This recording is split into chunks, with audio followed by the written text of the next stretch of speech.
She was just a sign language interpreter trying to help a stranded elderly woman at the airport. What she didn't know, the grateful woman was a Mafia boss's mother. And when he bowed to her in front of everyone, she became the one person in his dark world he'd let see his heart. The overhead announcement crackled through Terminal C, but Camille Torres barely heard it.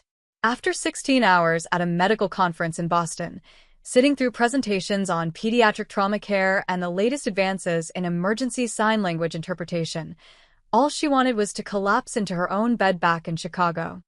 She shifted her worn leather backpack higher on her shoulder and joined the river of exhausted travelers flowing toward baggage claim. That's when she heard it.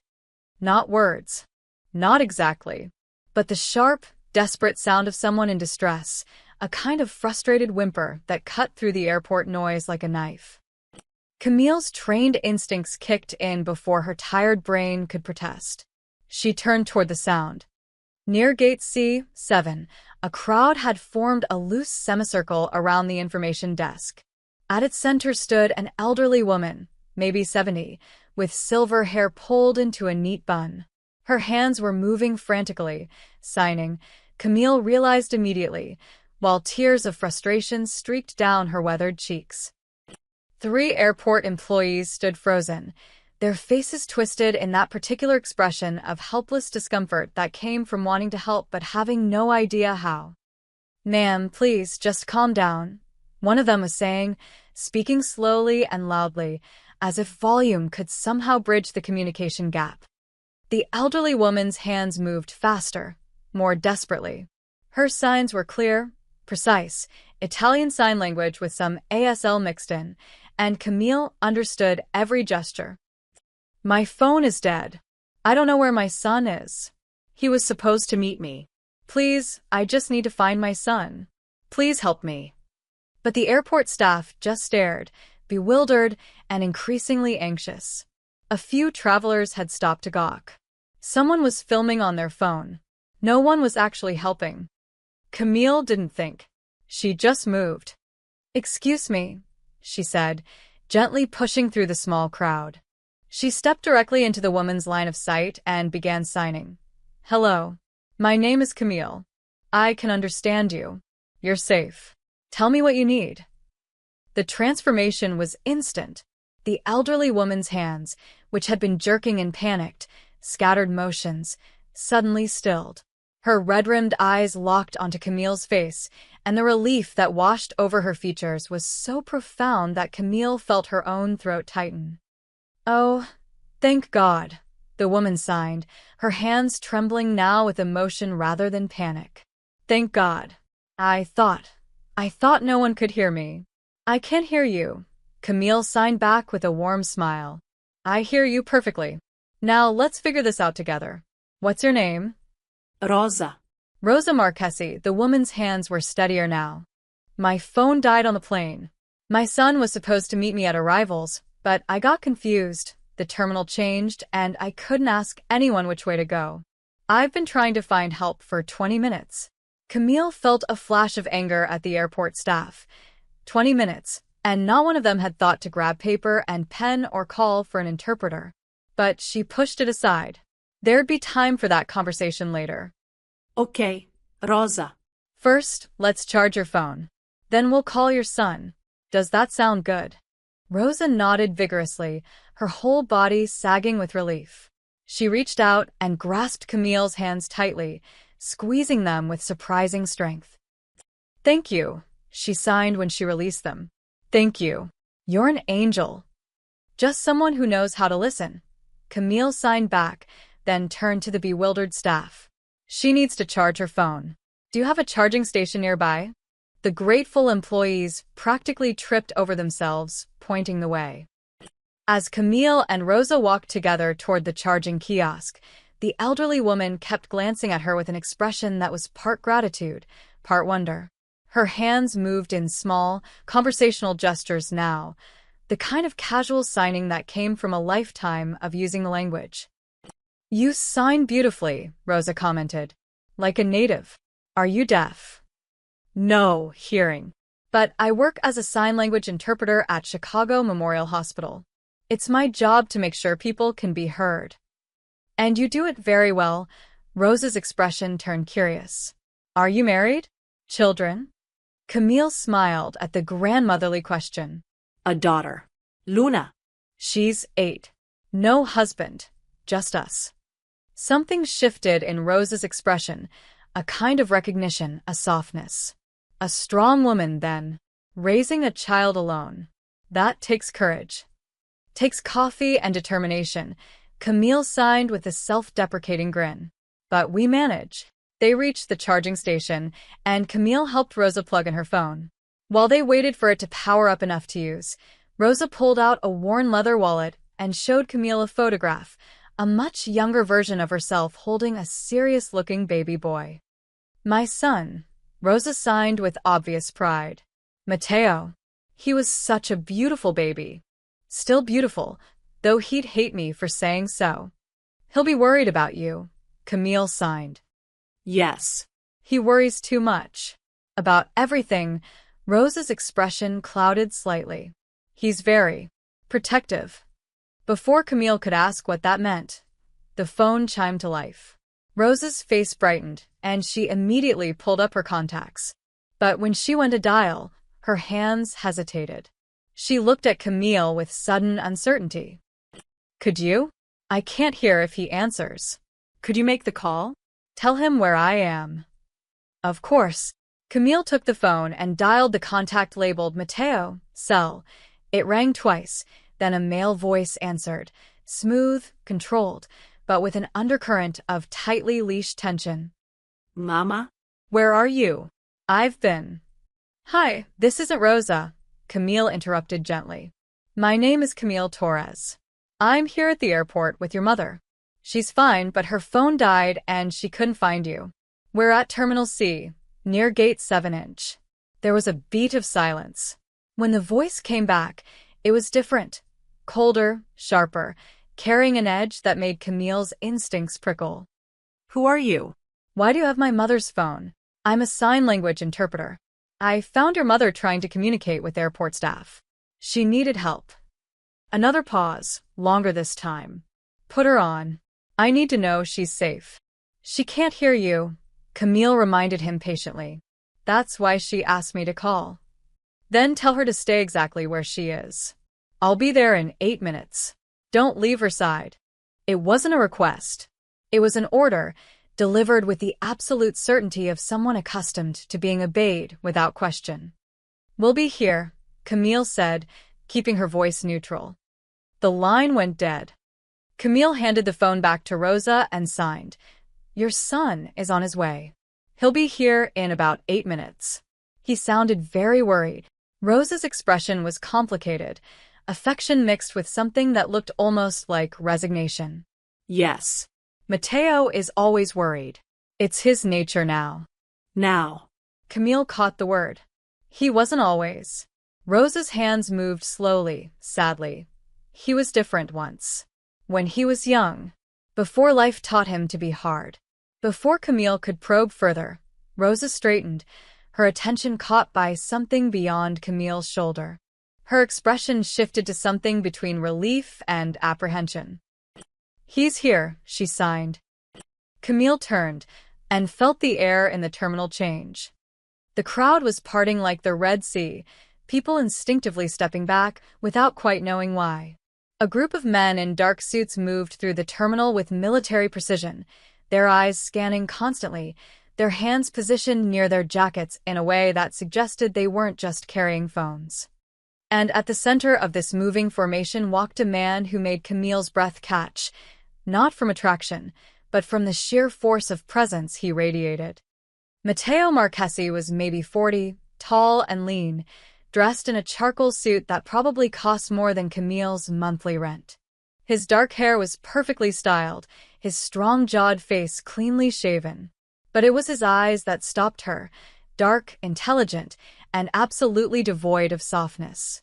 They swept the terminal like a predator assessing threats, and when they landed on Rosa, something flickered there.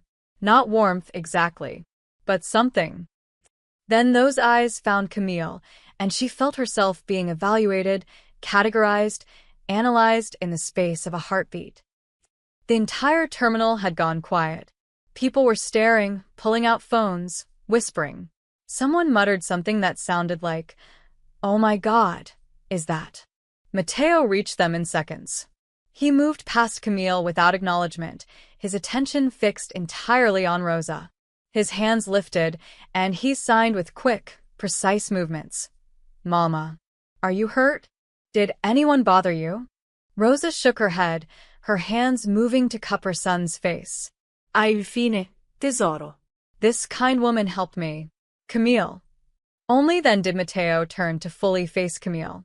Up close, his presence was even more overwhelming, like standing too near a barely contained storm. He studied her for a long moment, and she had the unsettling sense that he was seeing far more than she wanted to reveal. Then, to her complete shock, he bowed. Not a casual nod, but a formal, respectful bow that made several of his suited companions blink in surprise. When he straightened, his hands moved. "Thank you for helping my mother. You have my gratitude." His signing was technically perfect, every gesture precise, every hand shape exact. But it was like watching a machine perform language. There was no expression in his face, no fluidity in his movements. The words were there, but something essential was missing. Camille signed back automatically. She needed help. Anyone would have done the same. Something almost like amusement flickered in those dark eyes. "No," he signed, still with that mechanical precision. "They wouldn't have." He pulled out a wallet, leather, expensive, and extracted what looked like several $100 bills. He held them out to Camille. She stepped back, shaking her head.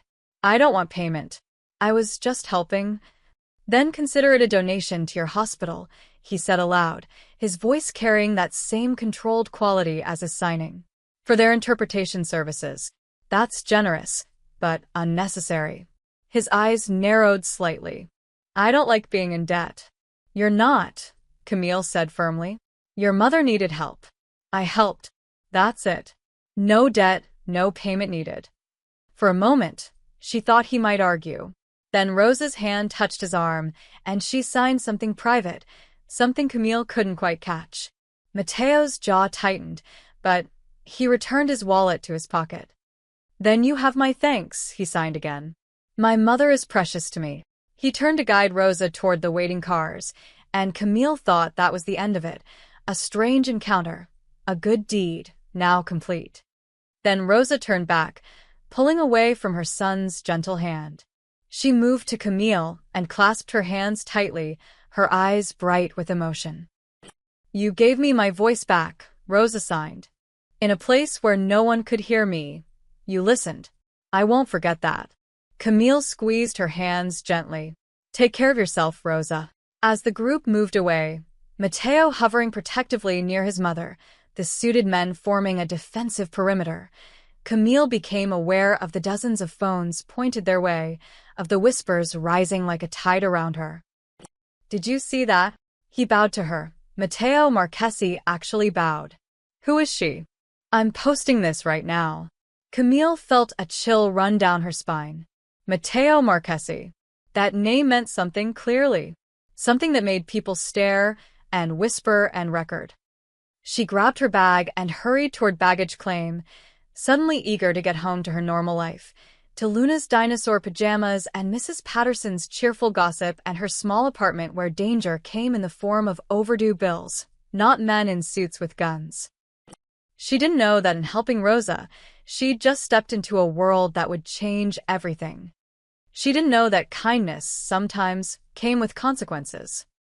She didn't know that Rosa Marchesi never forgot a debt or a face.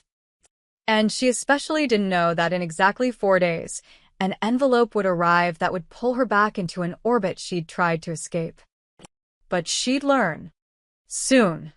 Camille should have known something was wrong when Mrs. Patterson opened the door with wide eyes and her phone clutched in her hand like a lifeline. "Camille. Oh my God. I've been trying to call you." "My phone died at the airport," Camille said, confused by her neighbor's agitation. "What's wrong? Is Luna okay?" "Luna's fine, she's asleep." "But you Mrs. Patterson pulled her inside and shoved her phone in Camille's face. "You're all over the internet." The video was grainy but clear enough. There was Camille, stepping forward to help Rosa.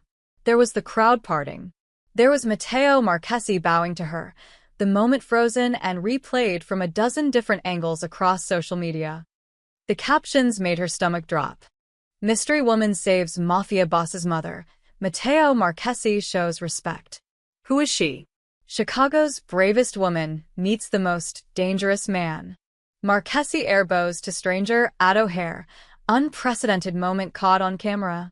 Mafia boss. The words seemed to echo in her skull. "I didn't know," Camille whispered. She needed help. I didn't know who they were." Mrs. Patterson's expression softened. "Of course you didn't, honey. You saw someone who needed help and you helped them. That's who you are," she hesitated. "But the Marchesi family. Camille, they're not just wealthy. They're connected. Powerful. Dangerous, some say." Camille sank onto the couch, her mind reeling. She'd helped a mafia boss's mother. She'd signed with a man who what? Ran criminal operations? Hurt people? The thought made her sick. "I just want to forget this ever happened," she said quietly. Mrs. Patterson squeezed her shoulder. "I'm sure it'll blow over. Social media moves fast. By tomorrow, everyone will be talking about something else." But Mrs. Patterson was wrong. Over the next 3 days, Camille's life became surreal. Reporters called the hospital asking for interviews. A local news station wanted her to come on air and tell her story. Someone had identified her from the video and posted her name online, along with where she worked. The hospital administrator called her into his office, his expression grave. "Camille, I need to ask, are you in any danger? Should we be concerned about security?" "No," she said firmly. "It was just a chance encounter. Nothing more." But even as she said it, she noticed the black car that seemed to idle near the hospital parking lot every evening when her shift ended. Not threatening, just there. Watching. On the 4th day, when she arrived home from work, Luna was at the kitchen table doing homework while Mrs. Patterson cooked dinner. And on the small dining table sat a cream-colored envelope, thick and expensive-looking. "That came for you today," Mrs. Patterson said. Hand-delivered by a very polite man in a suit who looked like he could break someone in half. Camille's hands trembled slightly as she opened it. Inside was a letter, written in elegant, old-fashioned script. "Dear Camille, I hope this letter finds you well, and I pray my son's world has not caused you distress. I have seen the videos online. I am old, but not so old that I don't know how to use the internet. I want you to know how deeply your kindness moved me. In my 72 years, I have met many people. Most see my son's name and either fear us or want something from us. You saw only an old woman who needed help. I know this may seem forward, but I would very much like to see you again. Not because of obligation or debt, but because I felt, in those few minutes at the airport, that I had met a friend. Real friends are rare in my world. Would you consider visiting me? Just for tea and conversation? Once a week, if your schedule permits? I promise you are in no danger. My son's business does not touch his home, and I would never allow harm to come to someone who showed me such grace. There is another reason I ask. I have been deaf for 15 years. My son learned to sign for me. He learned so quickly, so perfectly. But somewhere along the way, he learned only the words, not the heart behind them. We speak, but we don't truly communicate anymore. You understand this language in a way that is rare. You sign with your whole spirit. I wonder if you might teach him, how to truly talk again. I know I am asking much, but I am an old woman with few hopes left, and one of them is to truly speak with my son again before I die. Your friend, if you'll have me, Rosa Marchesi. P.S. Please don't let fear of my son's reputation keep you away. The man the world sees is not the boy I raised, but that boy is still in there somewhere. I know it." Beneath Rosa's letter was a second note, this one typed on heavy cardstock. "Miss Torres, my mother has requested your presence. I will not insult you by pretending this is solely my wish. It is hers. However, I will respect whatever decision you make. If you choose to accept, a car will be available any Thursday afternoon at 3 p.m. outside Chicago Memorial Hospital. The driver's name is Luca. He is trustworthy and will ensure your safety. If you decline, you will not hear from us again. No pressure. No consequences. You have my word. Respectfully, Matteo Marchesi. P.S. The car that has been near the hospital is there for your protection, not surveillance. The media attention has attracted unwanted interest. Once you're no longer in the news cycle, it will disappear. You have my apology for any discomfort it has caused. Camille read both letters twice, her mind spinning. What is it? Mrs. Patterson asked gently. An invitation. From Rosa, the woman I helped. And are you going to accept? Camille looked at her daughter, bent over her math homework, tongue poking out in concentration. She thought about her safe, predictable life. Her small apartment. Her hospital shifts. Her careful budget and quiet routine. Then she thought about Rosa's face at the airport, the desperate relief when someone finally understood her. She thought about those words, "In my world, real friends are rare." She thought about Matteo's perfect, emotionless signing, about Rosa's quiet plea, "We speak, but we don't truly communicate anymore." "I don't know," Camille admitted, "but I think I might, because sometimes kindness demanded more than a single moment. Sometimes it required courage to step into the unknown. And sometimes Camille was learning the most dangerous thing wasn't the world you entered. It was the regret of turning away from someone who genuinely needed you. She put the letters in her drawer and tried to focus on the ordinary evening ahead. But she already knew what her answer would be. Thursday afternoon arrived with unexpected sunshine. Camille had changed her scrubs 3 times that morning, a nervous habit she thought she'd outgrown, before settling on simple jeans and a cream sweater. Professional but not formal. Approachable but not casual. She told Rosa yes via a brief text to the number included in the letter. The response had been immediate. "My heart is full. Thursday at 3. Rosa. Now, at 2:55 p.m., Camille stood outside Chicago Memorial's main entrance, her stomach performing acrobatics. A sleek black Mercedes pulled up precisely on time, and a man in his 50s stepped out, silver hair, kind eyes, built like someone who'd spent years in serious physical training. "Miss Torres?" "I'm Luca." His voice was gentle, accented. "Mrs. Marchesi is very excited to see you." The car's interior was immaculate leather and polished wood. As they pulled into traffic, Camille tried to calm her nerves by watching the city slide past. "How long have you worked for the Marchesi family?" she asked. Luca's eyes crinkled in the rear-view mirror. 23 years. I drove Matteo to his first day of school. Now I drive his mother to her doctor's appointments." He paused. "Mrs. Rosa is a good woman. The best I've known. And Matteo?" Luca's expression became carefully neutral. "Mr. Marchesi is complicated, but he loves his mother more than anything in this world. That you can trust." They drove north, leaving the city behind. The landscape shifted from urban sprawl to wealthy suburbs to, finally, genuine countryside. When they turned onto a private road lined with old oak trees, Camille's breath caught. The estate wasn't what she'd expected. No gaudy mansion or ostentatious displays of wealth. Instead, a beautiful Italian-style villa emerged from the landscape as if it had grown there naturally.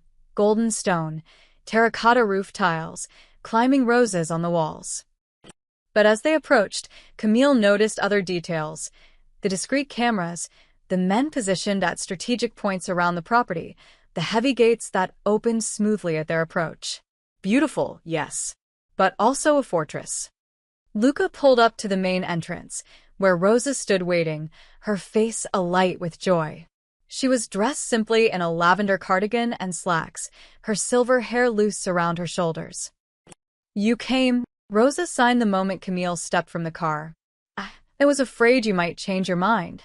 "I almost did," Camille admitted with a smile. "But I wanted to see you again." Rosa clasped her hands warmly, then led her inside.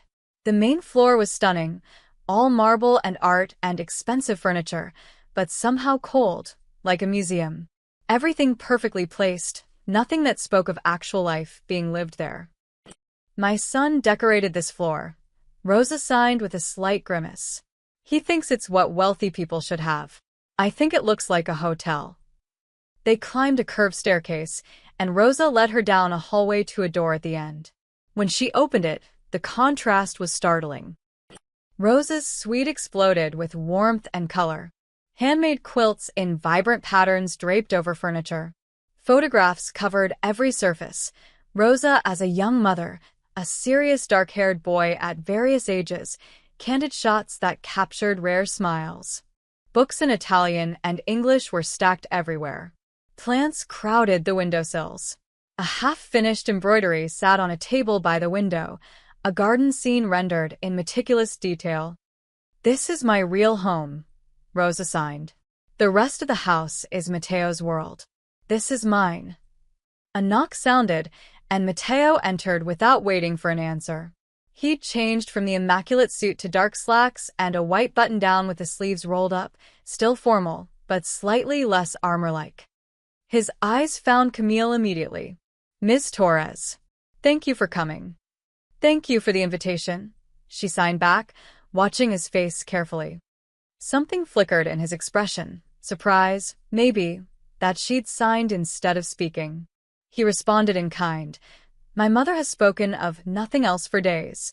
"I'm excited too," Rosa cut in, gesturing them toward the small seating area. "Sit, both of you. I made tea." As Rosa busied herself with her electric kettle and a tin of Italian cookies, Camille observed the dynamic between mother and son.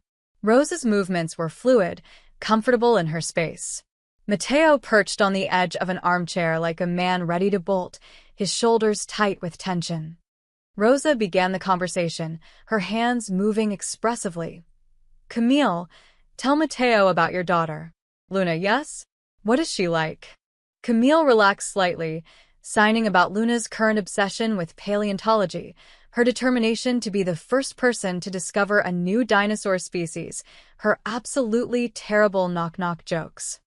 Rosa laughed, a silent, joyful movement of her whole body. She signed to Matteo. "Children are wonderful, aren't they? Remember when you wanted to be an astronaut?" Matteo's hands moved stiffly. "I was 7. You were determined. You made me buy you every book about space." Rosa's signs were warm with memory. "Things change." Matteo's response was clipped, his face expressionless. Camille saw it clearly now, what Rosa had meant in her letter. Matteo's signs were technically perfect, grammatically flawless, but they lacked any emotional resonance. He signed like he was filling out paperwork, not having a conversation with his mother. Rosa's face fell slightly, and she turned to Camille with a look that said, "You see." Camille set down her teacup and addressed them both. "Before we start any real work together, I need to understand something. Matteo, you sign fluently. When did you learn?" He was quiet for a moment. 15 years ago, when my mother lost her hearing after an illness." "You learned quickly?" "Very quickly. I hired the best teachers. I needed to communicate with her. And at first, in the beginning..." Something shifted in his expression, a crack in the armor. "At first, it was different." How? Camille pressed gently. Matteo's jaw tightened. He looked at his mother, then away. When his hands finally moved, they were slower, more careful. "At first, I was just a scared 25-year-old who thought he might never really talk to his mother again. Every sign mattered because it was our only connection. I paid attention to everything, her expressions, her mood, the small signals. I wasn't just learning a language. I was learning how to keep from losing her." "And now?" Camille asked softly. Matteo's hands fell still. He stared at them as if they belonged to someone else. When he finally spoke, it was aloud, his voice rough. "Now I'm someone who can't afford to feel that afraid anymore." The room went silent. Rosa's eyes filled with tears she didn't let fall. Camille understood then, this wasn't about teaching sign language. It was about teaching a man who'd built walls so high he couldn't reach his own mother how to be vulnerable again. It was about teaching him that being afraid didn't mean being weak. Then, that's where we'll start. Camille signed to both of them. Not with grammar or vocabulary. With permission to feel. Mateo looked at her like she'd spoken in an alien language. But Rosa smiled through her tears and squeezed her son's hand. It was a beginning. Over the next 3 weeks, Thursday afternoons became sacred time in Rosa's suite. Camille arrived promptly at 3, was greeted with Rosa's warm embraces, and spent 2 hours trying to teach a Mafia boss how to sign with his heart instead of his hands. It was the hardest work she'd ever done. Watch Rosa, Camille instructed during their 4th session, positioning herself where both could see her. Rosa, tell Mateo about your day. Anything that happened. Rosa's face lit up. Her hands moved with natural fluidity. This morning, I watched a cardinal build a nest outside my window. She kept bringing twigs, dropping them, starting over. So determined. It made me think of you as a boy, Mateo. Remember when you tried to build that tree house? Her whole body participated in the story, leaning forward with excitement, her expression shifting from amusement to tenderness. The signs weren't just hand movements, they were a performance of emotion. Camille turned to Mateo. Now you. Tell Rosa about something from your day. Mateo's shoulders tensed. His hands lifted mechanically. I had meetings. Reviewed contracts. Standard business.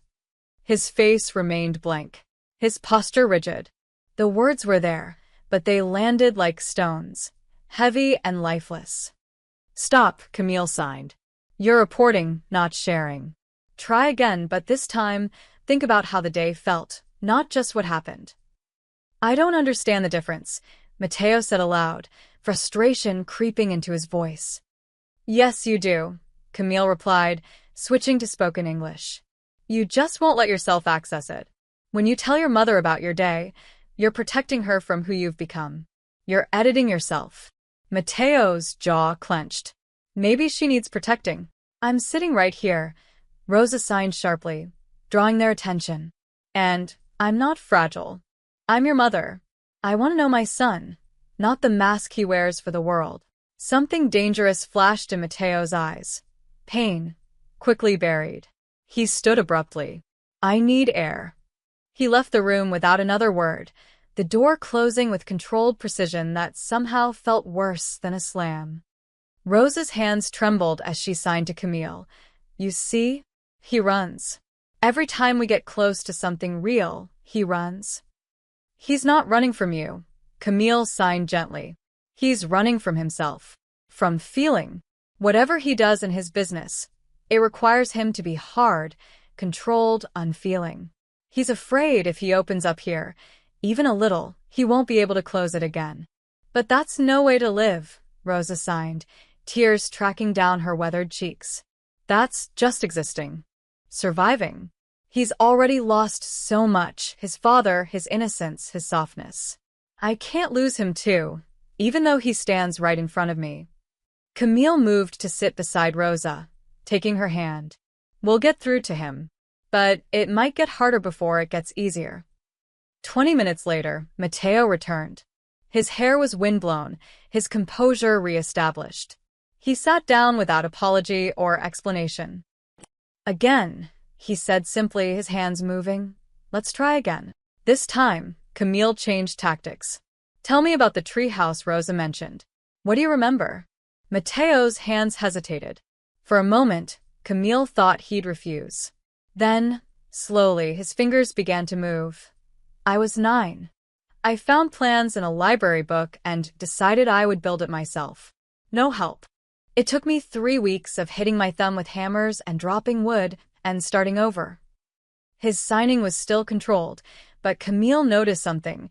His eyes had shifted slightly, focusing on a memory rather than the present. A tiny crack in the armor. What did it feel like when you finished it? She pressed. Mateo's hand stilled. The silence stretched. Then, proud. Terrified someone would see it wasn't perfect. Desperate for my father to notice. There, A flicker of expression crossed his face. Just for a second, but both Rosa and Camille saw it. Did he notice? Rosa signed softly. Mateo looked at his mother. He told me it was crooked, that if I was going to do something, I should do it right or not at all.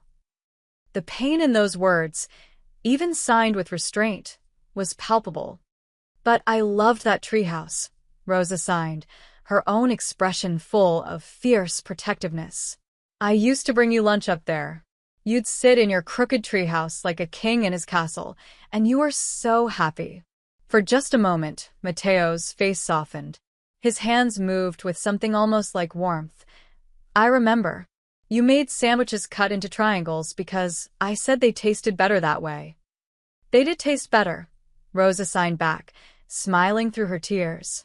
Scientifically proven by a 9-year-old. And then, impossibly, the corner of Mateo's mouth twitched. Not quite a smile, but the ghost of one. Camille held her breath, not wanting to break the moment. See, she signed carefully. That's what I mean. Right there, that memory, that feeling, that tiny almost smile. That's the heart of signing.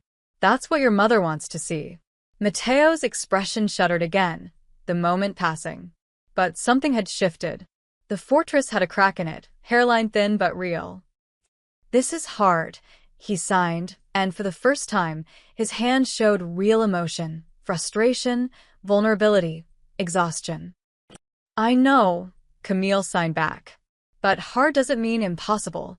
And your mother isn't asking for perfection. She's just asking for you to try. Mateo looked at Rosa, really looked at her, perhaps for the first time in years. His hands moved slowly, carefully, and for once, his face matched his words. I am trying, Mama. I promise I am. Rosa stood and crossed to her son, wrapping him in a fierce embrace. He stiffened at first, then gradually his arms came up to hold her back. Camille quietly gathered her things, giving them privacy. As she reached the door, Mateo's voice stopped her. Same time next week. She turned. He was still holding his mother, but his eyes were on Camille, dark, intense, and carrying something she couldn't quite read. Same time, she confirmed. As Luca drove her back to the city, Camille realized something unsettling. She was becoming invested. Not just in Rosa's happiness or the success of the lessons, but in Mateo's journey back to himself. And that, she suspected, was dangerous territory. The shift happened so gradually that Camille almost didn't notice it at first. It started with small things. Mateo began arriving to their sessions 5 minutes early instead of exactly on time. His signing, while still controlled, carried fractionally more expression each week. Once, when Rosa told a particularly funny story about their old neighbor's escaped parrot, Camille caught an actual smile, brief but genuine, flash across his face. By the 7th week, they'd established a rhythm. Rosa would make tea. They'd start with casual conversation to warm up.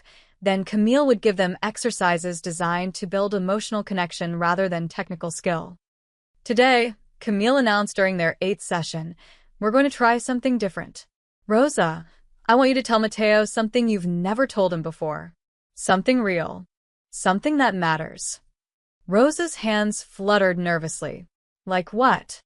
Something you wish he knew about you. About how you feel. About your life. Rosa looked at her son, uncertainty crossing her features. Then, slowly, her hands began to move.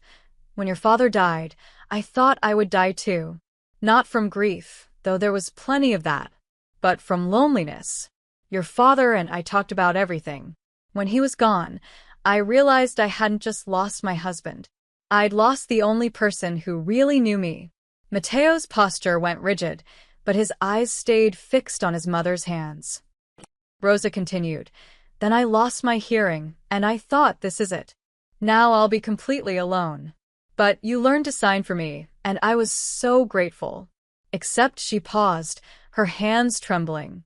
Except somewhere along the way, you stopped talking to me and started managing me. You give me everything I need, but nothing I want. Which is just you. My son. Not my protector or provider. Just. You. The silence that followed was deafening.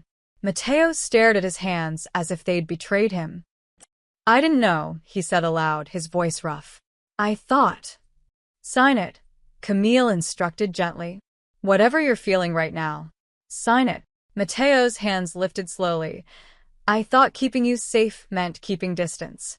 That if I let you see who I've become, the things I do, the decisions I make, you'd be ashamed of me. Rosa's eyes filled with tears. Oh, my son. I know who you are. I've always known. Do you think a mother doesn't see? Doesn't understand? I don't love the choices you've made, but I love you. Always. Completely. Nothing you could do would make me stop.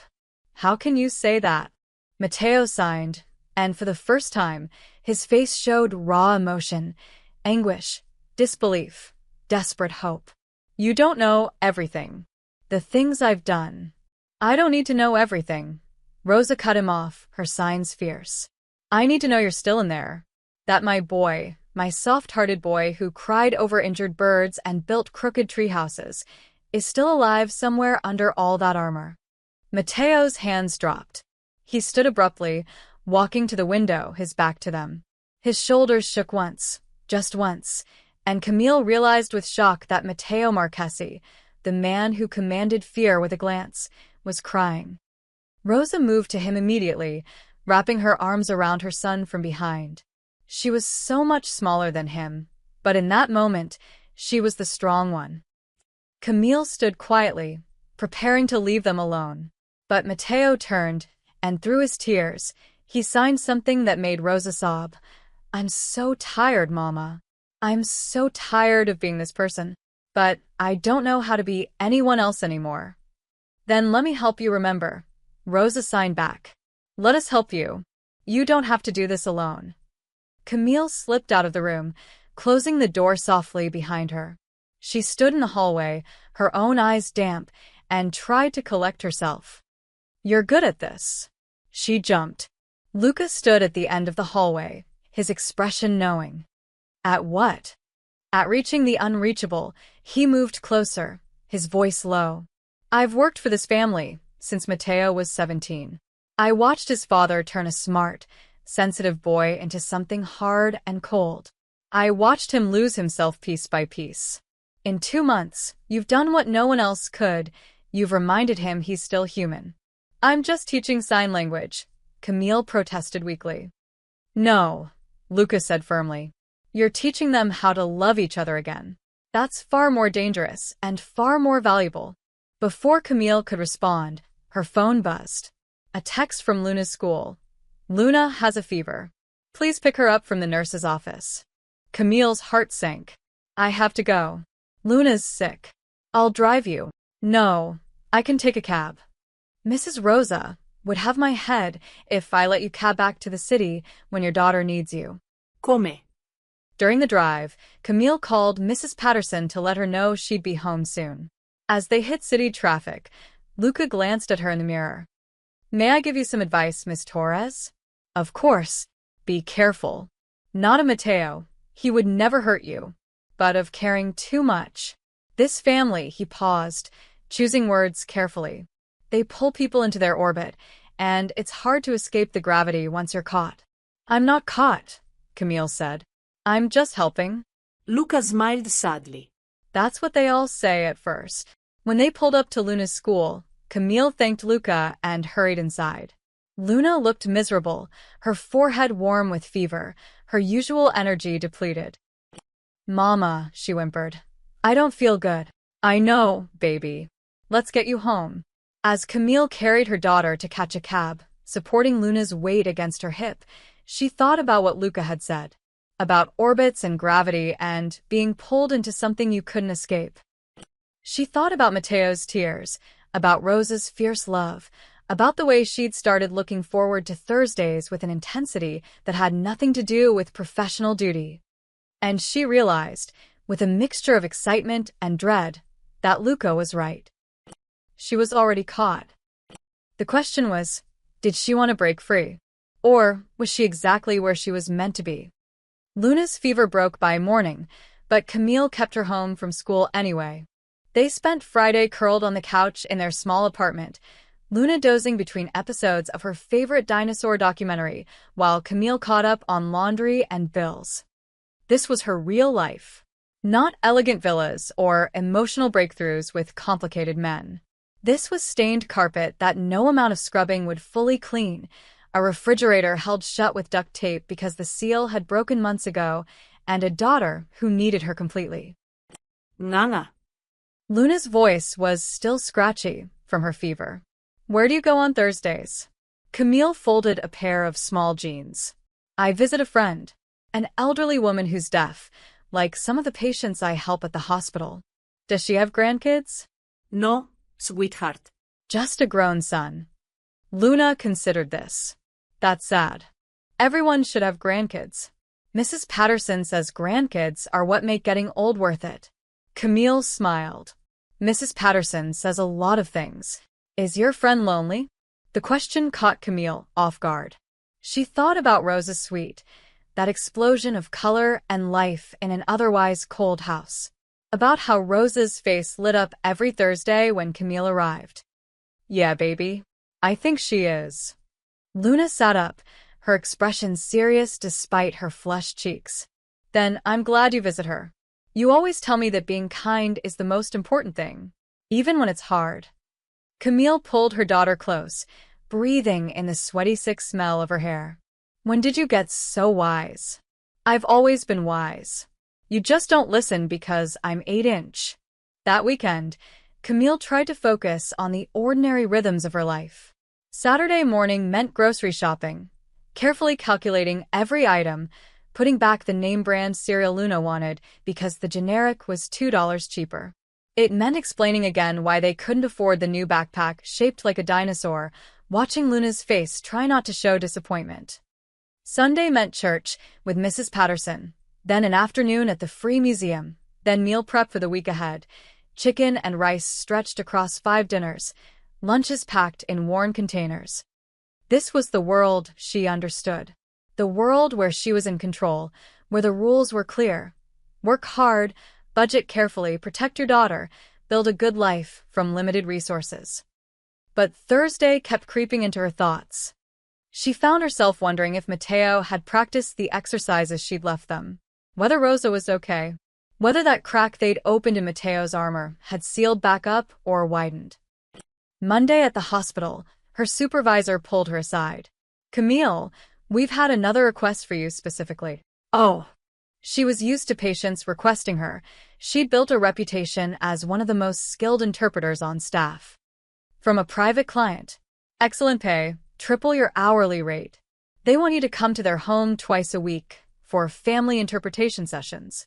Camille's stomach dropped. Who's the client? Her supervisor's expression was carefully neutral. They asked for discretion, but given your recent visibility, I assume you can guess. Should I tell them you're interested? No, the word came out sharper than intended. I mean, I appreciate the offer, but I can't accept. Camille, that money could. I know what it could do, she interrupted, but I'm not there for money. I'm there because she trailed off, unsure how to explain. Her supervisor studied her for a long moment. Be careful, Camille. Mixing professional and personal with people like that, it rarely ends well.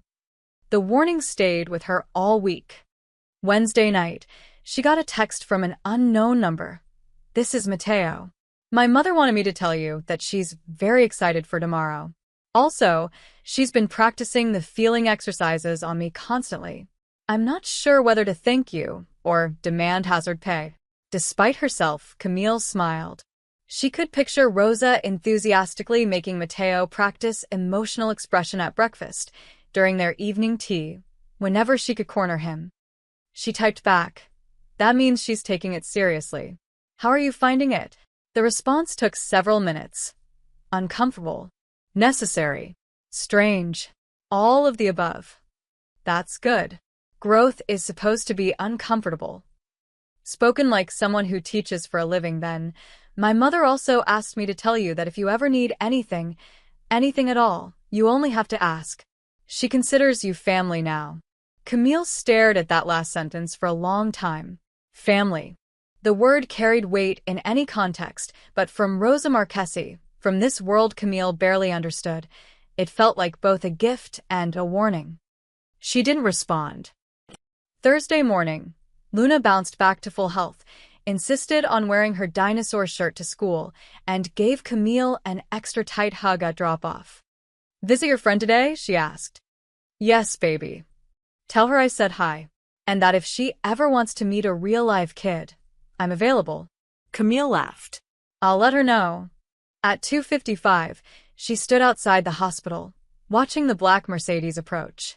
As Luca opened the door for her, Camille made a decision. This would be the last session.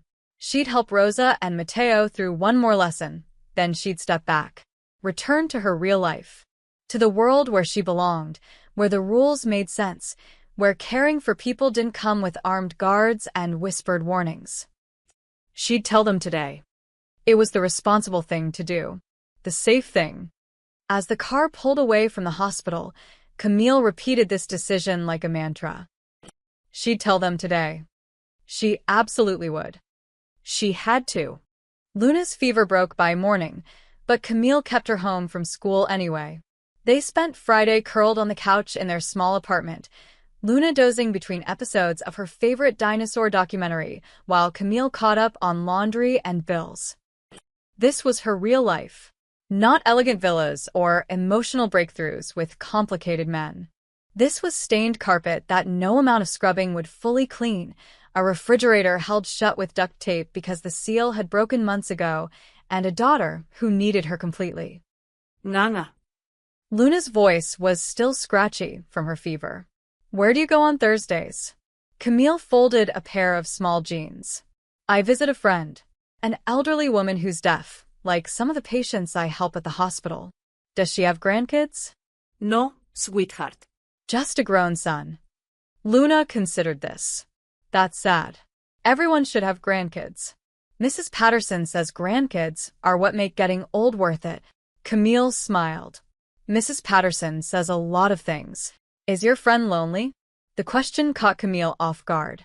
She thought about Rosa's suite, that explosion of color and life in an otherwise cold house.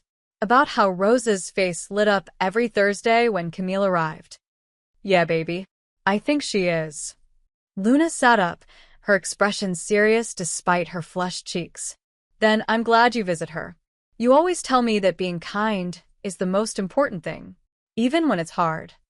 Camille pulled her daughter close, breathing in the sweaty sick smell of her hair. "When did you get so wise?" "I've always been wise.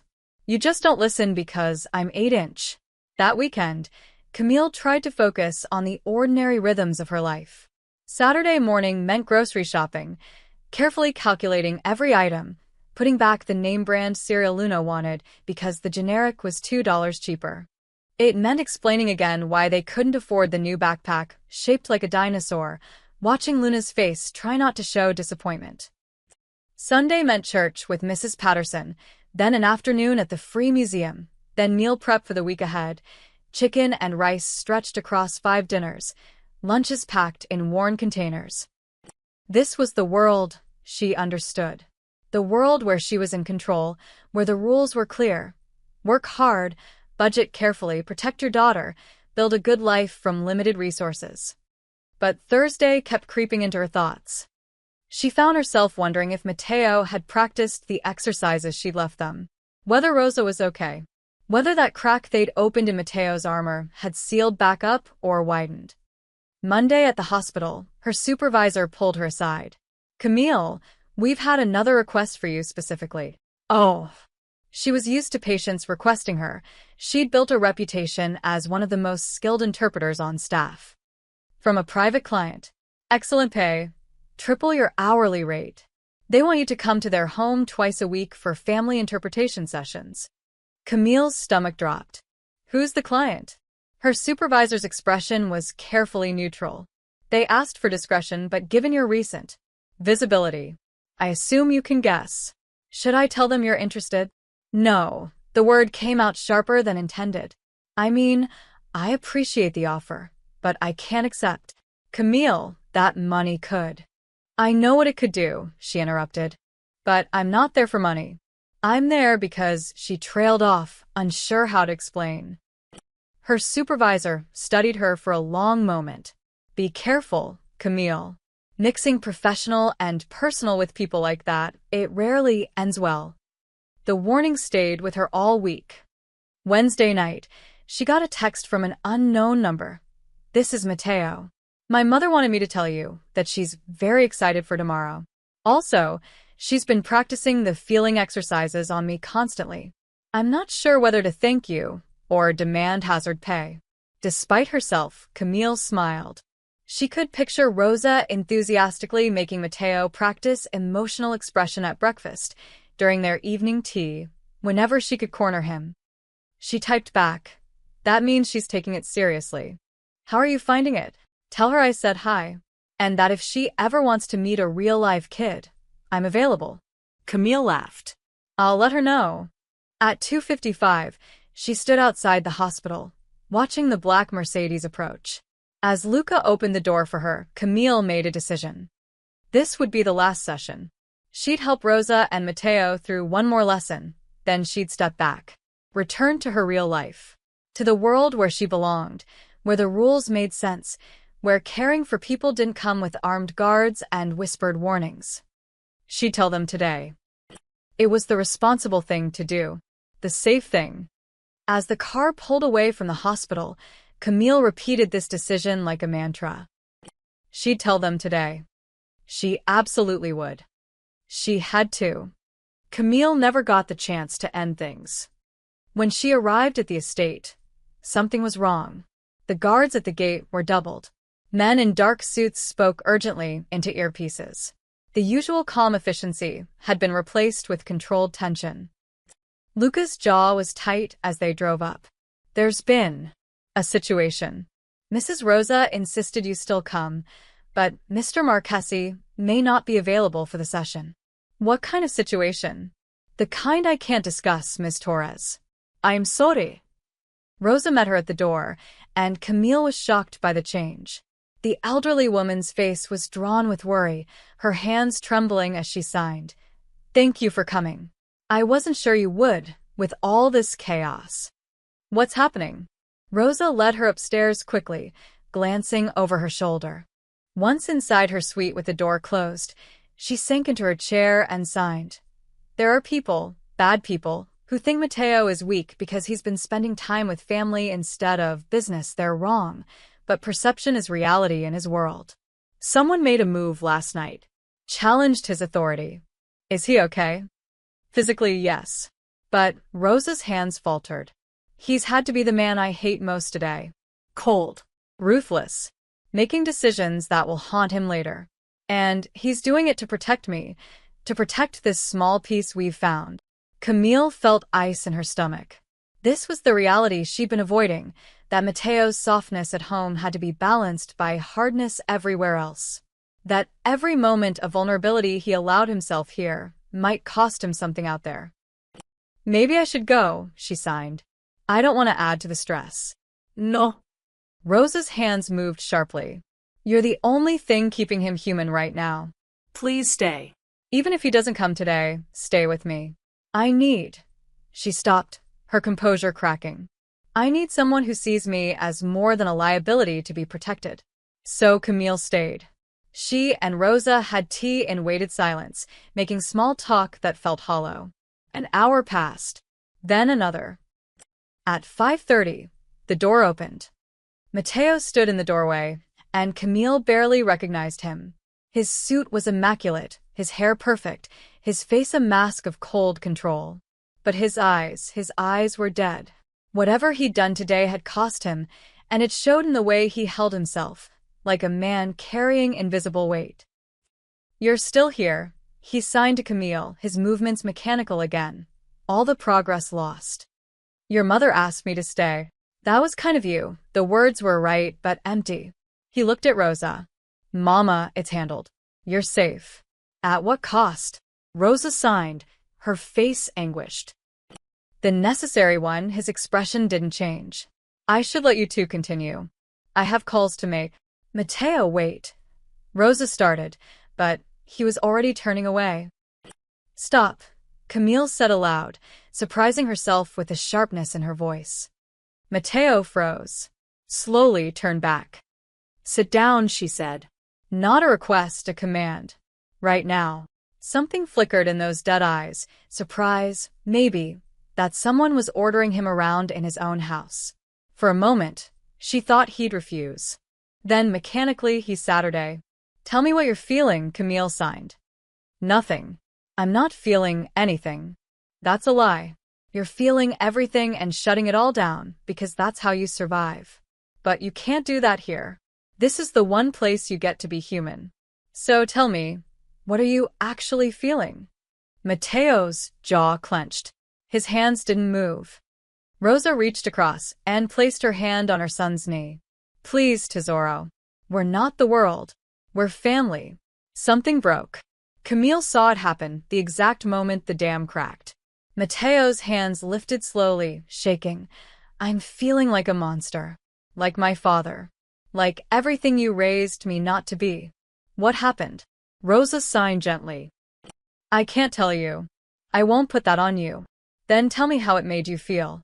His hands dropped to his lap. When he looked up, his eyes were wet. Sick. Hollow. Like I sold another piece of my soul, and I'm running out of pieces to sell. Rosa moved to kneel in front of her son, taking his face in her hands. She didn't sign, just held him, forcing him to look at her, to see her love and pain and fierce determination. Then Mateo did something Camille had never seen. He slid from the chair to the floor and put his head in his mother's lap, and he wept. Silent, shaking sobs that came from somewhere deep and broken. Rosa stroked his hair, tears streaming down her own face, and signed one-handed to Camille. This is why you have to keep coming. This is why we need you. You're the only one who can pull him back when he goes too far into the darkness. Camille felt the weight of those words settle on her shoulders. This wasn't about teaching sign language anymore. It was about being a lifeline for a man drowning in his own choices. And she realized, with stunning clarity, that she couldn't walk away. Not now. Maybe not ever. Because Rosa was right, someone needed to remind Mateo Marchesi that he was still human. And somehow, impossibly, that someone had become her. I'll stay, she signed to Rosa over Mateo's bowed head. As long as you need me, I'll stay. After that day, everything shifted. Camille stopped pretending this was just about sign language. She stopped trying to maintain professional distance. And most significantly, she stopped lying to herself about why Thursday afternoons had become the most important part of her week. The sessions took on a new intensity. Mateo showed up raw and willing, not always open, but at least present. The man who'd wept in his mother's lap hadn't disappeared. He'd just proven that vulnerability was possible. During their 10th session, Camille brought something new, a stack of photographs. What's this? Rosa signed curiously. An exercise in emotional memory. I want you both to bring me a photograph from your past, something that makes you feel something strong. Then tell me about it. Not just the facts. The feelings. Rosa immediately went to her collection, selecting a photo of herself as a young woman, heavily pregnant, laughing at something off-camera. This was taken 1 month before Mateo was born. Your father told a terrible joke about pickles. I laughed so hard I couldn't breathe. Her signs were full of warmth and nostalgia, her face soft with memory. Mateo studied the photo for a long moment. You look happy. I was. Terrified but happy. I didn't know what kind of world I was bringing you into. But I knew I would love you with everything I had. Mateo's expression was complicated love, grief, guilt all mixed together. His hands moved slowly. I'm sorry the world I gave you wasn't the one you deserved. You didn't give me a world, Tesoro. You inherited one. There's a difference. Camille turned to Mateo. Your turn. Show me a photo. He hesitated, then pulled out his phone. After scrolling for several minutes, he found what he was looking for and held it up. A young boy, maybe 12, standing next to a severe-looking man in an expensive suit. The boy's smile didn't reach his eyes. This was taken the day my father officially brought me into the family business. I'd just watched him conduct a negotiation that ended with someone leaving in an ambulance. Then we posed for this photo like it was my birthday party. The bitterness in his signing was palpable, his movements sharp, his face tight. How did you feel? Camille pressed. Proud. Terrified. Sick. All at once, his hands moved faster now, the emotion building. I wanted him to see me as strong, as worthy. But all I could think about was the blood on his cufflinks that he'd casually wiped away before putting his arm around me. Rosa's face crumpled. I didn't know he brought you that young. He promised me. He promised you a lot of things, Mama. Matteo's signing had shifted from bitter to protective. But he loved you. That part was real. Did he love you? Camille asked quietly. The question hung in the air. Matteo stared at the photograph, his jaw working. Finally, his hands moved. He loved the idea of me. The heir. The legacy. But me, the actual person I was? No. That boy wasn't useful to him. So he killed that boy and built something else. That boy isn't dead. Rosa signed fiercely. I see him every time you think I'm not looking. Every time you hesitate before making a cold decision. Every time you choose mercy when ruthlessness would be easier. Mercy is weakness in my world. Your father's world, Rosa corrected. Not yours. You have choices he never gave himself. Doi. Matteo's signing was raw now, all pretense stripped away. Because it doesn't feel like I have choices. It feels like I'm on a track that was laid before I was born, and the only variable is how much of my soul I lose along the way. Camille leaned forward. Then make a different choice. Right now. In this room. Show me the boy in that photo. Not the man your father built. I don't know how. Yes, you do. You've been doing it for weeks. Every time you let yourself feel something in front of your mother. Every time you sign with real emotion instead of just accuracy. That's you making a choice. Matteo looked at the photograph again, then at his mother, then at Camille. His hands lifted hesitantly. I wanted to be an astronaut. I wanted to explore space and discover new worlds, and be far away from this one. I used to stare at the stars and imagine being anywhere but here. His face, for once, matched his words, wistful, sad, achingly young. And now? Camille asked. Now I'm so deep in this world I can't see the stars anymore. He looked directly at her, and there was something in his eyes that made her breath catch. Until Thursday afternoons. When I come here, I remember what it felt like to want something different. The weight of his gaze, the vulnerability in his expression, it hit Camille like a physical force. This wasn't just about a son reconnecting with his mother anymore. This was about a man finding his way back to himself. And somehow, impossibly, Camille had become essential to that journey. Rosa watched them both, a knowing look crossing her face. She signed something private to Matteo, too quick for Camille to catch fully.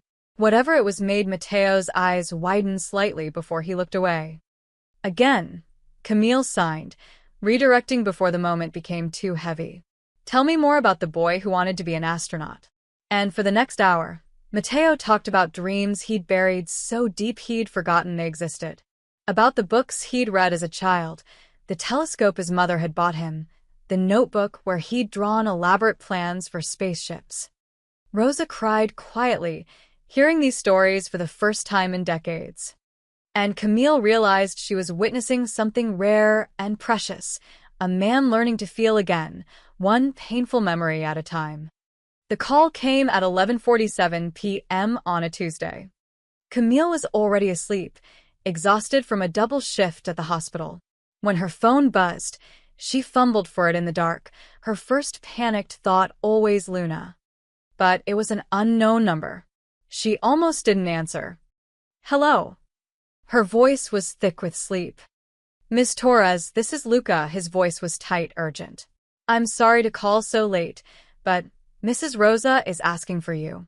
She's very upset. Camille sat up, instantly awake. What happened? Is she hurt? No, but he paused. There's been an incident. Mr. Marchesi was. There was an attempt. He's physically fine, but Mrs. Rosa won't calm down, and he won't go near her, because he doesn't want her to see him like this. She keeps asking for you. I'm an hour away, and I can't leave my daughter. I'm already outside your building. I'll wait while you arrange care.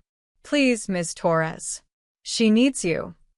10 minutes later, Camille had roused a confused Mrs. Patterson and was sliding into the back of Luca's car, still in sweatpants and a wrinkled t-shirt, her hair in a messy bun. Tell me what happened, she demanded as they sped through empty streets. Luca's hands gripped the wheel tightly. An ambush. 3 men. They didn't count on Mr. Marchesi being as fast as he is, or that I was following in a second car. He's not hurt, not seriously. But he had to. Luca swallowed hard. He had to defend himself. It was bad, Miss Torres. Where is he now? In his study. Refusing to see his mother until he's presentable, but Mrs. Rosa saw the blood on his clothes when he came in. She's terrified and he won't comfort her, because he thinks he'll frighten her more. They arrived at the estate to find it lit up like a fortress, guards everywhere. Luca rushed her inside, and up to Rosa's suite. Rosa sat in her chair, rocking slightly, her face blotchy from crying. The moment she saw Camille, she stood and stumbled forward, clutching at her. Thank God. He won't come to me. He won't let me see him. I don't care about the blood. I don't care what he had to do. I just need to know my son is alive. Where is he? Camille signed. Downstairs. His study. But he locked the door. Camille turned to Luca. Take me to him. Miss Torres, he gave explicit orders. I don't care about his orders. Take me to him now. Something in her voice must have convinced him, because Luca nodded and led her down the grand staircase to a heavy wooden door. He knocked. Mr. Marchesi, Miss Torres is here. I said no visitors. Mateo's voice was muffled but hard. Camille stepped forward and knocked harder. Mateo, it's Camille. Open the door. Silence. Your mother is upstairs terrified. She needs to see you're okay. Open the door, or I'll keep knocking until you do. More silence. Then the lock clicked. The door opened 6 inches. Mateo stood in shadow, blocking her view of the room. Tell my mother I'm fine. She doesn't need to see me right now. Camille pushed the door wider and stepped past him before he could stop her. The study was dark except for one lamp. Mateo's suit jacket lay crumpled on the floor, blood-stained. His white shirt was untucked, also marked with dark stains. His hands were bruised, knuckles split. But it was his face that stopped her. Not physically damaged, but emotionally devastated. You shouldn't be here, he said quietly. Your mother needs you. My mother needs to believe I'm something I'm not. He moved to a bar cart and poured amber liquid into a glass with shaking hands. Tonight reminded me exactly what I am. What happened? What always happens in my world. Someone challenged me. I responded. They won't challenge me again. He drank the entire glass in one swallow. 3 men came at me with guns. I had 15 seconds to decide if I wanted to live or die. I chose to live. The cost of that choice is currently being cleaned up by people I pay to clean up my messes. Camille felt cold. You killed them. 2 of them. The 3rd will wish I had. His voice was flat, emotionless. And tomorrow I'll go to sleep and do it again if I have to. Because that's who I am. That's what I do. And every Thursday I sit in my mother's room and pretend I'm someone different. But tonight proved the truth. I'm my father's son. I'm exactly what he built me to be. No, Camille moved closer. You're not. Look at me. His voice cracked. Look at my hands. These hands killed 2 people tonight. And in an hour, I'll have to go comfort my mother with these same hands. How do I do that? How do I touch her with hands that— He stopped, his breathing ragged. Camille reached out slowly and took his hands in hers. He tried to pull away, but she held firm. These hands also learned to sign because you loved your mother too much to lose her, she said quietly. These hands built a crooked treehouse because you wanted to create something beautiful. These hands have held your mother when she cried and tried, really tried to show emotion instead of hiding it. That doesn't erase what they've done. No. But it means you're more than the worst thing you've had to do to survive. She squeezed his hands. Your mother knows who you are. All of it. And she loves you anyway. Let her comfort you. Let her see you need her too. Mateo looked at their joined hands, his expression breaking. I'm so tired, Camille. I'm so tired of being this. I know. I don't know how to be both people. The one who does what I did tonight, and the one who sits in my mother's room and talks about spaceships and feelings. You don't have to figure it out tonight. Tonight you just have to go upstairs and let your mother hold you. He looked at her then, really looked at her, and something shifted in his expression. Why are you here? Why do you keep coming back to this? To us. Because someone has to remind you you're worth saving. The words hung between them, heavy with meaning neither was ready to examine. Finally, Mateo nodded. Will you come with me? To see her? Of course. They climbed the stairs together, and when Rosa saw her son, she ran to him, not caring about the blood or the violence or anything except that he was alive. She held him and he held her back, and over his mother's shoulder, Mateo's eyes found Camille's. In them, she saw gratitude, exhaustion, and something else, something that terrified and thrilled her in equal measure. She was in too deep now. And she didn't want to find her way back out. The incident changed everything, though not in ways Camille immediately understood. The Thursday after the attack, armed security at the estate had tripled. Camille counted at least 12 men positioned around the property, all carrying visible weapons. The atmosphere was tense, hypervigilant. Rosa seemed smaller somehow, her usual warmth dimmed by fear. Mateo was physically present but emotionally distant, his signing back to mechanical precision, all their progress seemingly erased. How are you? Camille signed to him during their session. Fine, his face was blank, his movements sharp. That's not true. It's the only answer that matters, he stood abruptly. Excuse me, I need to make a call. He left. Rosa watched him go with sad, knowing eyes. He's shutting down again, she signed to Camille, building his walls back up. I can feel him slipping away. Give him time. What happened was traumatic. Time is what I'm running out of, Rosa signed, her hands trembling. I'm 72 years old, Camille. I don't know how many more chances I'll have to reach him. Before Camille could respond, Luca appeared in the doorway, his expression grim. Miss Torres, I need to speak with you. Privately. In the hallway, Luca's professional demeanor cracked. The men who came after Mr. Marchesi, they didn't just target him. They've been gathering intelligence for weeks.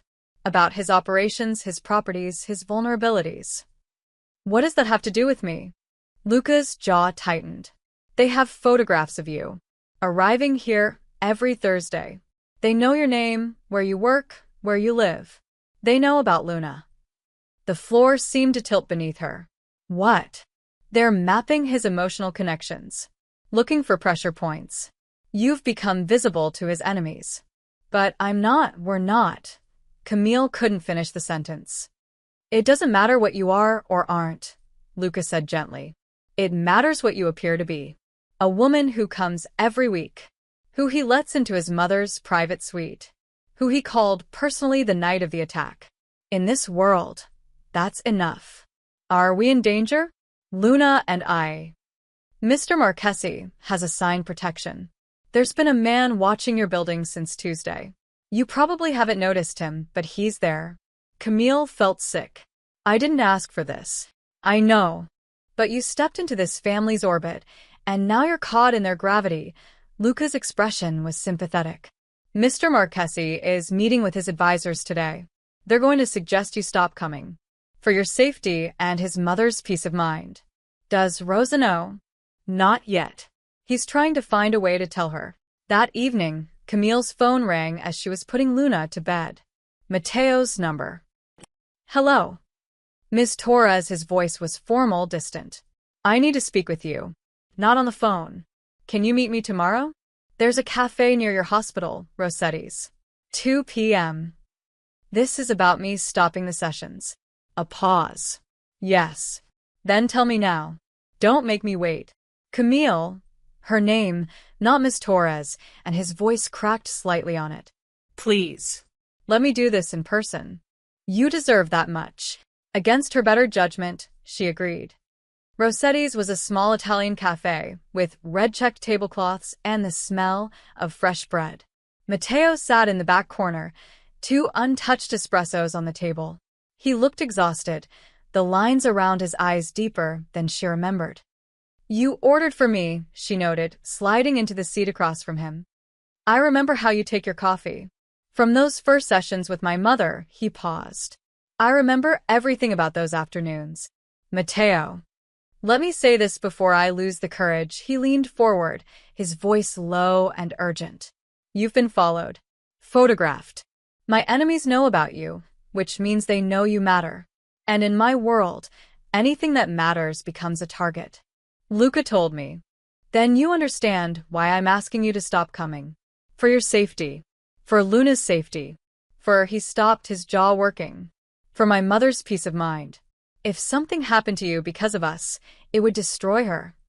And you. The question slipped out before Camille could stop it. Would it destroy you? His dark eyes met hers, and the intensity there made her breath catch. Yes. The single word hung between them, heavy with admission. I'm not asking you to cut all contact, he continued. I'm asking you to step back. Let things calm down. My people are handling the threat, but it takes time. A few months, maybe. Then, if you want, you could come back. Your mother needs me now. Not in a few months. My mother needs you alive. His hand moved across the table, stopping just short of touching hers. Camille, I've spent my entire adult life making impossible calculations, weighing risks, making choices where every option costs something. But this is the first time I've had to calculate the cost of something He stopped himself. Someone I care about being hurt because of me. You care about me, not a question. More than is wise. More than I should, his voice was rough. Which is exactly why you need to stay away. Camille stared at him. This dangerous, complicated man who'd learned to sign for his mother, who wept when the weight of his choices became too heavy, who is now trying to protect her by pushing her away. What if I don't want to stay away? Then you're not as smart as I thought you were, but there was no humor in his voice, only pain. Maybe I'm not. She reached across the table and took his hand, the same hand that had killed 2 men a week ago, the same hand that signed with increasing tenderness to his mother.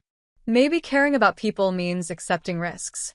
Maybe that's what makes us human instead of just surviving. In my world, caring about people gets them killed. Then maybe your world needs to change. He looked at their joined hands like they were both salvation and damnation. I can't change my world, but I can keep you out of it. What if I'm already in it? Then I'll drag you back out, even if you hate me for it. Before she could respond, his phone buzzed. He glanced at it, and his expression darkened. What is it? Security alert. Someone tried to approach your building an hour ago. He's been detained, but he stood abruptly. I'm having you and Luna moved. Tonight. Somewhere safe until this is resolved. You can't just... Yes, I can. His voice was hard now. The dangerous man fully present. You can fight me on this, or you can trust that I know how to keep people alive in situations like this. Your choice. Camille stood too, anger and fear warring inside her. I don't want your protection if it means never seeing you or Rosa again. Then you're asking me to choose between your safety and your happiness. His eyes were anguished. That's not a choice, Camille. Your safety wins. Every time. He left cash on the table and walked out, leaving her standing there with cold espresso and a heart that felt like it was breaking. Because she'd finally understood what Rosa had been trying to tell her all along. Loving someone in Matteo's world meant accepting that sometimes love meant letting go. Even when it destroyed you both. The safe house turned out to be a luxury apartment in a high-security building downtown, fully furnished and staffed with 2 guards who introduced themselves as Marco and Sofia. They were professional, polite and completely inflexible about Camille and Luna leaving without approval. Luna thought it was an adventure at first. Mama, this place is a pool. And look, the TV is huge. But by day 3, the novelty had worn off. When can we go home? I miss my room. I miss Mrs. Patterson. Soon, baby. Soon. Except Camille didn't know if that was true. She'd received only one message from Rosa, delivered by Marco on their second day, a handwritten note that said simply, "My son thinks he's protecting you. Please don't hate him for it. And please don't forget us." No messages from Mateo. Nothing. Just silence and guards and the suffocating feeling of being a bird in a gilded cage. On day 7, Camille snapped. "I need to go to work," she told Marco. "I've used up all my personal days. If I don't go back, I'll lose my job. Mr. Marchesi has arranged for your salary to be. I don't want his money. I want my life back." Marco's expression was sympathetic but firm. 2 more days. Mr. Marchesi's people are close to resolving the situation. Then you can return to normal. Normal. Camille laughed bitterly. Nothing about this is normal. He doesn't get to just lock me away like I'm... She stopped. Like I'm what? His to protect? His responsibility. His. That night, Luna was asleep when Camille's phone buzzed with an unknown number. Her heart leaped. Maybe Mateo finally. But the text made her blood run cold. Does your daughter know her mother visits criminals? Shame what could happen to a pretty little girl with no protection. Stop seeing the Marchesis or find out. Her hands shook so badly she almost dropped the phone. She showed Marco, who immediately made calls, his face grim. Within 20 minutes, security had doubled and Mateo arrived in person. He swept into the apartment like a storm, fury and fear in equal measure. His eyes found Camille's immediately. "Are you both safe?" Luna? "She's sleeping." She doesn't know Camille's voice was surprisingly steady despite her racing heart. "How did they get my number?" "I don't know yet. But I will find out," he turned to Marco. "Full lockdown. No one in or out except me and Luca. Trace that number. I want a location in the next hour." Marco nodded and stepped away, phone already at his ear. Mateo turned back to Camille, and she saw something break in his carefully controlled expression. "I'm sorry." "God, Camille, I'm so sorry. I thought keeping you here would keep you safe, but I just made you a sitting target. This isn't your fault." "Of course it is." His hands moved in sharp, angry gestures, signing without realizing it. "Everything that's happening to you is because of me. Because I was selfish enough to want you in my life when I should have sent you away that first day at the airport. So what now?" Camille signed back, her own anger rising. "You've locked us in this beautiful prison. Someone is threatening my daughter, and you're drowning in guilt. What's your plan?" "My plan is to end this." Tonight, his signing became harder, more aggressive. "I'm going to find whoever sent that message and make sure they never threaten you again." "By doing what? Becoming more of the monster you hate being?" He flinched as if she'd struck him. "If that's what it takes to keep you and Luna safe, yes. That's not what I want." "I don't care what you want. I care that you're alive." His hands were shaking now, his face twisted with emotion. "Don't you understand? I've lost everything that mattered to me, my father, my innocence, any chance at a normal life. My mother is the only good thing I have left. And then you walked into my world, and suddenly I had 2 things worth protecting. 2 people who make me remember I'm human. And if I have to become a complete monster to keep you both safe, then that's what I'll do." The raw vulnerability in his signing, the admission buried in his anger, stopped Camille cold. "You care about me," she signed slowly. "Really care. Not just as your mother's friend." Mateo's hands dropped. He looked away. "Does it matter?" "Yes," she moved closer. "It matters because I care about you too. And not because you're charming or safe or appropriate. But because I've watched you fight to feel again. Because you built a crooked treehouse and wanted to be an astronaut. Because you love your mother enough to learn a whole language just to keep talking to her." "Camille." I'm not finished. She was signing now too, their shared language making it easier to be honest. I'm terrified. For Luna, for myself, for what this means. But I'm more terrified of you pushing me away and losing whatever this is between us without ever knowing what it could have been. What it could have been is you getting hurt. Or it could have been something beautiful. She reached up and touched his face, the first time she'd touched him beyond holding his hands. You said you're tired of being the monster. Then don't be. Not with me. Not tonight. For a long moment, they stood there, her hand on his face, his eyes searching hers for something he seemed afraid to find. Then slowly, carefully, he covered her hand with his. I don't know how to do this. How to care about someone without destroying them. Neither do I. But maybe we figure it out together. This is a terrible idea, he whispered. Probably the worst. You should run as far from me as possible. I know. But you're not going to. No, she smiled, small and scared and determined. I'm not. He leaned his forehead against hers, his eyes closing. I'll keep you safe. Whatever it takes, I'll keep you both safe. I know you will. And when this is over, when the threat is gone, if you want to walk away, I'll let you.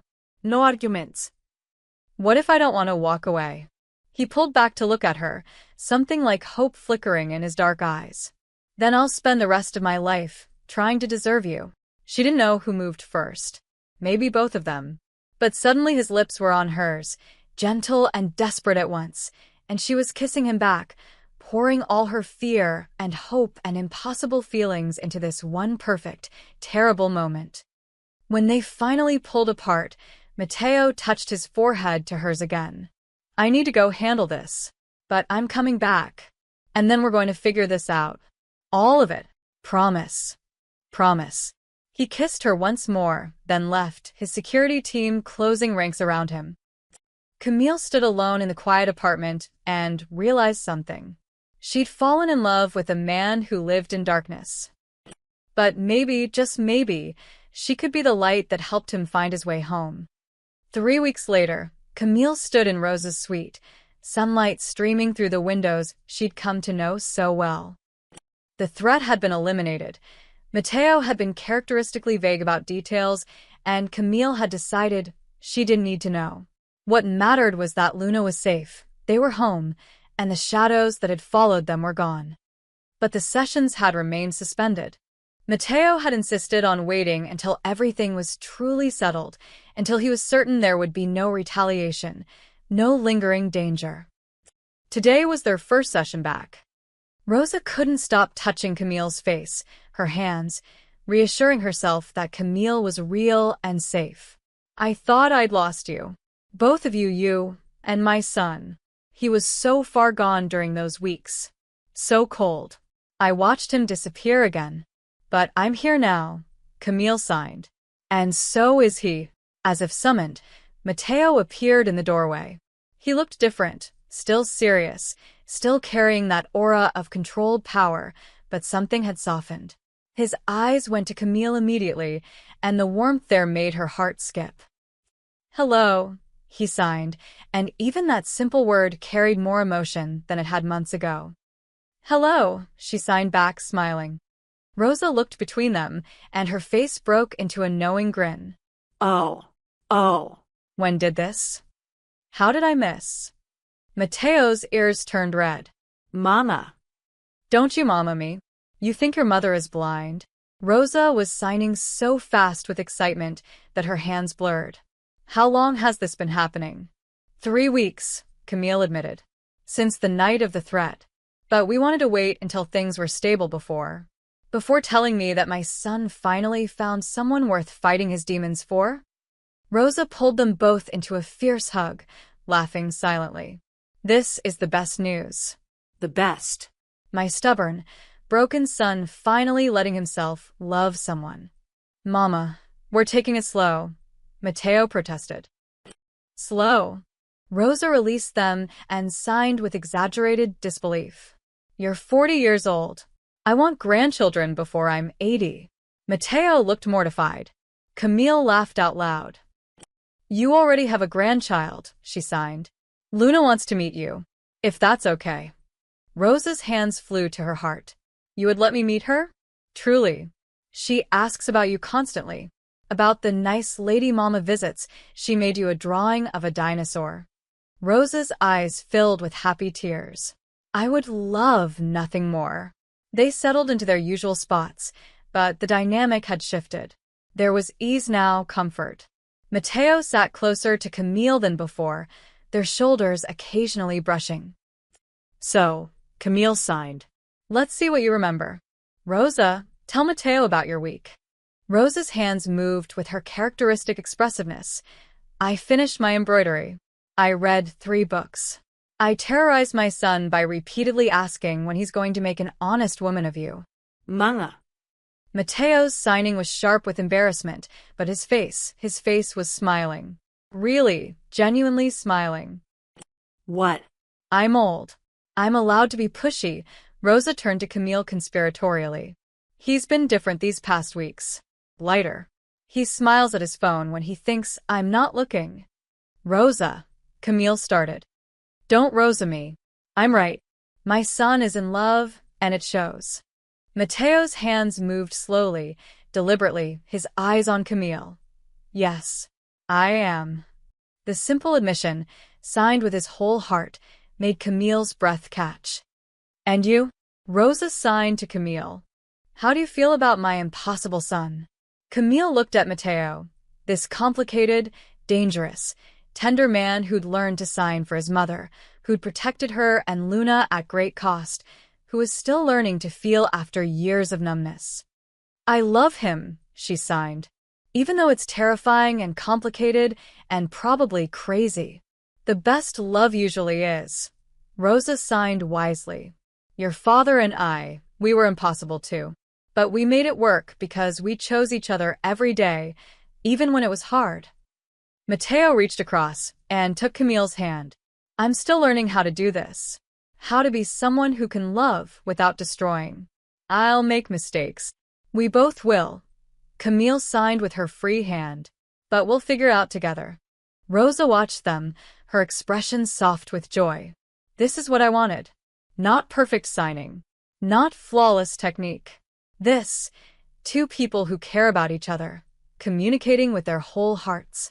You knew. Mateo signed to his mother. Didn't you? That bringing Camille here would change everything. I hoped, Rosa admitted. I saw something in her at that airport. Kindness, yes. But also strength. The kind of strength you needed. Someone who could see the man you really are beneath all the armor. She sees too much. Mateo signed, but he was smiling. I see exactly enough. Camille signed back. They spent the rest of the afternoon signing, not exercises or lessons, but real conversation. Stories and jokes and plans. Rosa talked about wanting to teach Luna to embroider. Mateo mentioned he'd found his old telescope in storage and wondered if Luna might like it. As the session ended, Mateo signed something to Camille, his movements slow and deliberate, full of the emotional fluency they'd worked so hard to build. Thank you for giving me my mother back. For giving me myself back. For teaching me that feeling isn't weakness. It's the only thing that makes surviving worth it. Camilla's eyes filled with tears. Thank you for letting me in. For trusting me with your heart. Rosa watched them with her hand over her own heart, tears of joy streaming down her face. They weren't perfect. Mateo still had his dark world, his dangerous business, his complicated past. Camille still had her modest apartment, her hospital shifts, her beautiful daughter to protect. But they had this. Thursday afternoons in a warm suite filled with love. A shared language that went beyond words. And the promise of something neither had thought possible, a future built not on perfection, but on choosing each other, imperfections and all, every single day. As Luca drove Camille home that evening, she thought about the elderly woman at the airport who'd needed help. How one moment of kindness had unraveled into something she never could have imagined. Sometimes love arrived not with fanfare, but with a simple gesture, reaching out to someone who couldn't be heard and choosing to listen. And sometimes the most powerful language wasn't spoken at all. It was signed with trembling hands, seen with understanding eyes, and felt with hearts brave enough to stay open even when it hurt. Camille pulled out her phone and texted Mateo. Same time next week. His response came immediately, same time. Always. She smiled and looked out at the city lights, thinking about crooked treehouses and distant stars and the beautiful, terrifying adventure of loving someone brave enough to feel again. It was imperfect and complicated and absolutely worth it. Just like the best things always were. The end. Total word count, 12,000 words across 12 sections.